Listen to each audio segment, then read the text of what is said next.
деҳоти Ворух шаҳри Исфара нахуст маркази фарҳангӣ, фароғатӣ ва варзишии Ширинро мавриди истифода қарор доданд. Ин иншоот бо ҷонибдории аз сиёсати созандаи роҳбарияти олияи давлату ҳукумати мамлакат дар доираи омодагиҳо ба ҷашни 30-солагии истиқлоли давлатии ҷумҳурии Тоҷикистон аз тарафи соҳибкори ватанӣ Сорбон Савриддинов мутобиқ ба талаботи замони муосир сохта шудааст. Маркази фарҳангӣ, фароғатӣ ва варзишии Ширин дар 2 гектар замин бунёд ёфта, дорои майдончаҳои варзишии замонавии кушодаю болопӯшида ва 2 ҳавзи шиноварӣ барои кӯдакону калонсолон мебошад.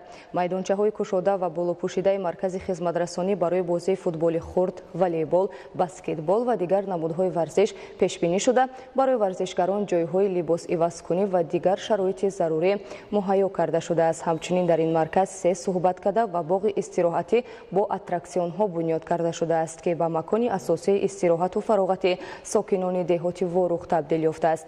Дар баробари иншооти варзишӣ ҳамзамон дар ҳудуди маркази фарҳанги фароғатӣ меҳмонхона барои қабули 15 нафар дар як вақт, нуқтаи хӯроки умумӣ ва шустушӯи воситаҳои нақлиёт сохта шудааст. Маркази фарҳанги фароғатӣ ва варзишии Ширин бо харҷи беш аз 2 миллион сомонӣ бунёд гардидааст. Президенти мамлакат муҳтарам Эмомалӣ Раҳмон аснои шиносоӣ бо шароити фароҳам гардида дар маркази хизматрасонӣ ба соҳибкори ватанӣ барои бо ҳисси баланди ватандӯстӣ ва саҳм гузоштан дар татбиқи ҳадафҳои созандаи ҳукумати ҷумҳурии Тоҷикистон изҳори сипосу миннатдорӣ намуданд. бунёди иншооти муосири фарҳанги фароғатӣ дар доираи эълони солҳои рушди деҳот, сайёҳӣ ва ҳунарҳои мардумӣ туҳфаи арзандаи ҳукумат